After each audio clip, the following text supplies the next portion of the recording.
अस्सलामुअलैकुम वरहमतुल्लाहि वबरकातुहू सल्लल्लाहु अलैहि मोहम्मद नूर मिन नूरिल्लाह। एचएस मैथ में आप सबको खुशामदीद कहती हूँ। जैसे कि आप सब जानते हैं बेटा, ये हम कर रहे हैं चैप्टर नंबर 28 है सिंटैक्स विद मैथमेटिक्स क्लास 10 का 28.1 हम कर रहे हैं। और question number 1, 2, 3 already has been done अल्हम्दुलिल्लाह।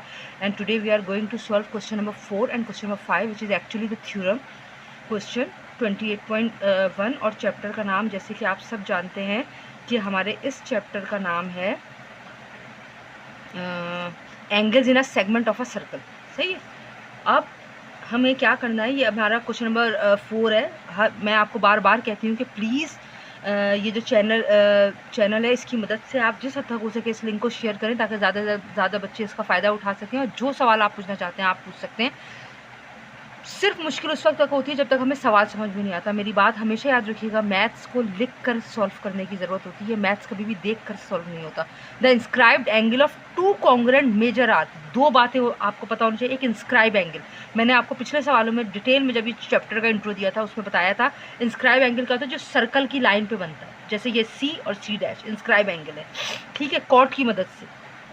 Of two congruent major arc, देखें ए से लेकर बी तक का सर्कल का पूरा हिस्सा ये मेजर आर्क है। आर्क क्या, इस सर्कल की इस हिस्से में कोई भी एक पॉइंट उठा ले। समझे आपने, ये एक पॉइंट रहा है, इसका नाम पी है, जैसे ये एक पॉइंट है इसका नाम सी है, ये मेजर आर्क कहलाते हैं। तो इसीलिए इसका मेजर आर्क क्या होगा, A dash C dash B dash, यानी ए डैश से शुरू होकर बी डैश तक जितना भी कोई भी पॉइंट आप उठाएंगे वो सब मेजर आर्क्स है। Of two congruent circles are congruent proof करें। सबसे पहले हम क्या करेंगे, हम लिखेंगे गिवन। डायग्राम आपको खुद बनानी है, डायग्राम नहीं आएगी बना के, ठीक है। तो मैंने आपकी आसानी के लिए पहले ही डायग्राम बना ली। मैंने दो कॉन्ग्रुएंट सर्कल बनाए, एक को नाम दिया ए बी और सी। जाहिर बात है O is the centre of the circle है, तो सॉरी, ये हमारा इंस्क्राइब एंगल हो गया, ये हमारा सेंट्रल एंगल हो गया, ये हमारा इंस्क्राइब एंगल हो गया और ये हमारा सेंट्रल एंगल हो गया। डिफरेंस करने के लिए मैंने क्या किया है, एक को नाम दिया ए सी बी, एक को A dash C dash B dash, और ये सेंटर ऑफ द सर्कल था, एक है ओ और दूसरा है ओ डैश। तो अब हमें क्या करना है, अब हमें कुछ भी नहीं करना है, पहले हम गिवन लिखेंगे। गिवन वही जो सवाल ने हमें बताया है, क्योंकि सर्कल कॉन्ग्रुएंट है तो ऑब्वियसली हम लिख सकते हैं कि O congruent to O dash. सही है। अच्छा, आर्क कौन है, A C B, major arc of two congruent circle, यानी मेजर आर्क्स भी कॉन्ग्रुएंट हैं। तो आप लिख सकते हैं ए सी और बी, आर्क का ये साइन होता है, congruent to A dash C dash B dash. Is that clear. अच्छा, angle A C B, A C B inscribed angle की बात कर रही है, inscribe angle of two congruent circle.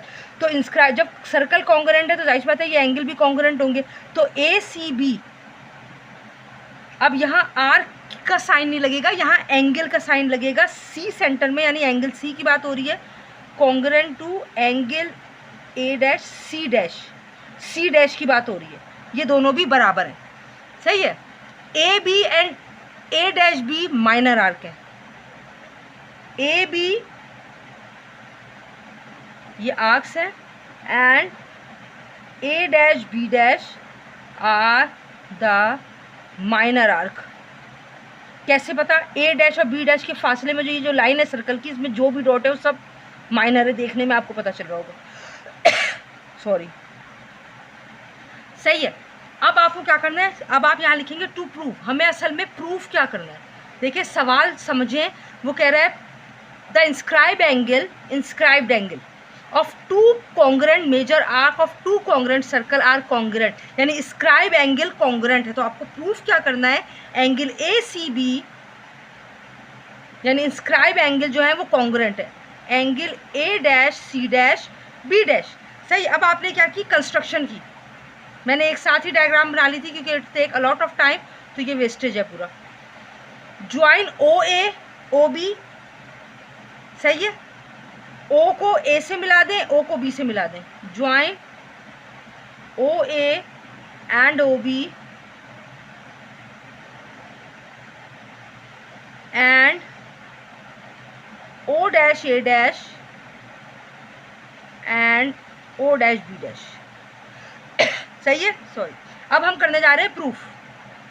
Proof में मैंने आपको बताया है बेटा, हम क्या करते हैं प्रूफ में, हम दो बातें कहते हैं, एक स्टेटमेंट यानी हम रीज़न वो दे रहे हैं अपना बयान, और जो भी हम बयान देंगे हमें उसका रीज़न बताना है। ठीक है, यहाँ मैं लाइन ड्रॉ कर लेती हूँ, अभी मैं लाइन ड्रॉ करना भूल गई हूँ। सही है, अब देखें अगर मैं यहाँ बोलूँ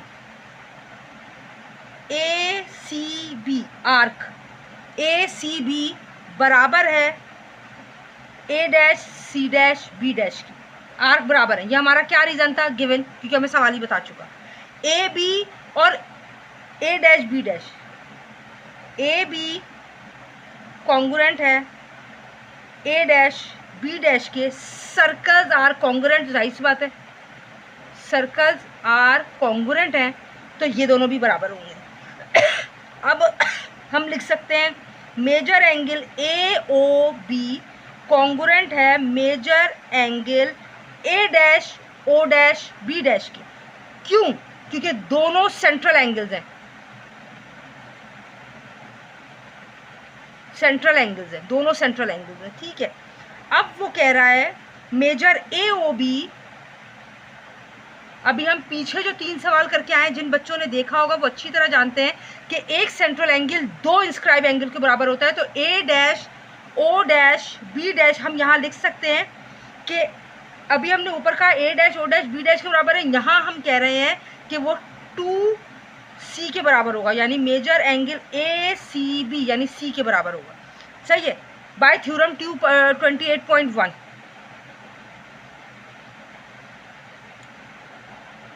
सही है, अब हम कहेंगे जाहिर सी बात है जब इसका ये दोनों कॉन्ग्रुएंट है, जब AC और AOB 2ACB के बराबर है, तो obviously major angle A dash O dash B dash भी 2 major angle A dash C dash और B डैश के बराबर होगा। ठीक है, ये भी थ्योरम 28.1 होगा।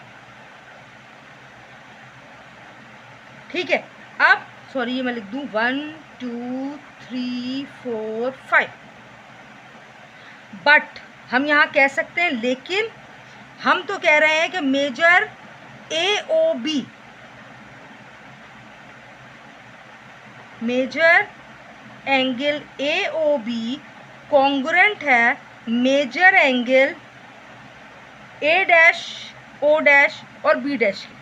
ये हमने ऊपर कहा था AOB A dash O dash B dash के बराबर है, फिर हम कह रहे हैं AOB जो है ACB के बराबर है, और A dash O dash B dash जो है A dash C dash B dash के बराबर है।